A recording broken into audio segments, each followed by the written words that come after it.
Welcome to Spooky Empire Orlando. Today we're going to talk to a couple of guests, some cosplayers, and see what we can get into. So let's just buckle into it.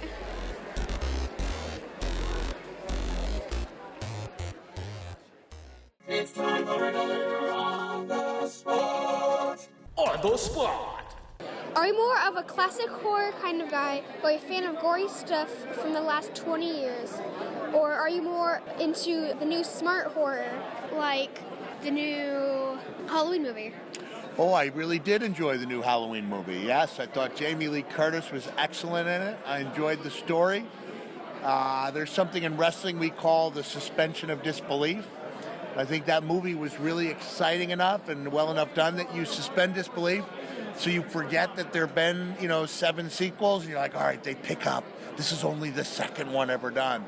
So I thought it was really well done, but I do love the classic horror films too, going back all the way back to the Universal monsters like Boris Karloff and Frankenstein and Bela Lugosi and Dracula. We have the original Creature from the Black Lagoon here, and then my son, Mickey, is a big horror film fan, so in the past 2 years we watched all the Friday the 13th movies, all the Texas Chainsaw movies, but I do like the smart horror films a lot. Like, I like the drama instead of the gore, if that makes sense. Like, there was a couple that were just too graphic, and I couldn't watch them because it was just, people might say my matches might have been a little too graphic.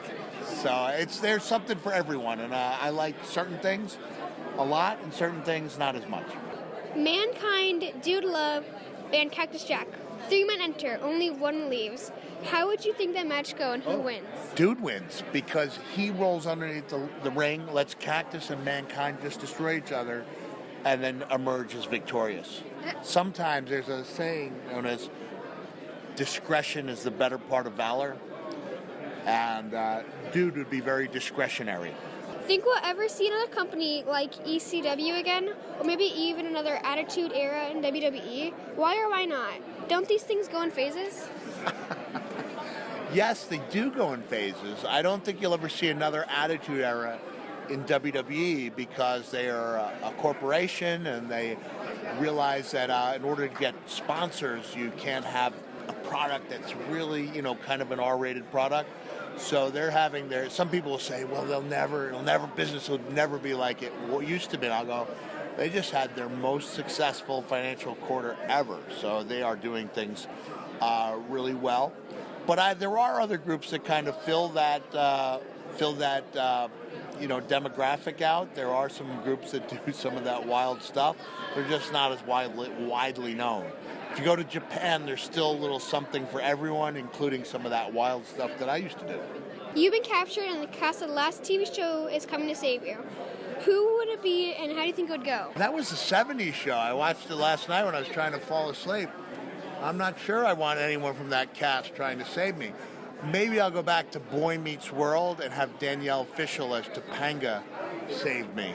Yeah, because she and I are still in touch to this day. How do you think that would go? I think she'd sweep me off my feet and carry me to safety. She would find the inner fortitude. As she's a tiny young woman, a beautiful young woman. She would find it in her to carry me off to safety. Wouldn't that be dramatic? That would be like a movie. Yeah, it'd be like a movie. It would be like From Here to Eternity. So that might be predating you, but I could see that. Like, we'd just be swept away by the waves. I'm not saying it would end in a romantic embrace, but I just see her saving me. Is that a good answer? All right. That's a great answer. All right, thank you. If you could visit any fictional world from a book, TV show, or movie, where would you want to go and why? Oh, let me see. Well, it's a real place, the North Pole, but I would like to see the toy shop, the factory where all the toys are made, visit with some of the elves, and then write a book about it. Yeah. Then that would be your own place.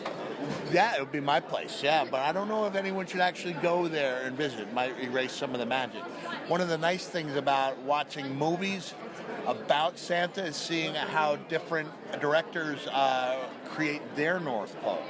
So I don't know if any of us should actually go and bear witness to the real workshop, because it might take some of the magic away. Does that make sense? Yeah. If you were to bump into yourself at 31 years old, what advice would you give? What is a lesson you learned later in life that you wish you would have known sooner? Oh, I'm going to tell you. If I could have added one move to my repertoire, you want to see it? You know what that is? Luck? If I could have reached out to 20-year-old me or 25-year-old me, I would say, Mick, when you see metal objects traveling at you at high speed, put your hand up in front of your head. That would be the advice I would give. So if you go back and you look at some of my matches, I never put the hand up to block those chairs. You know why?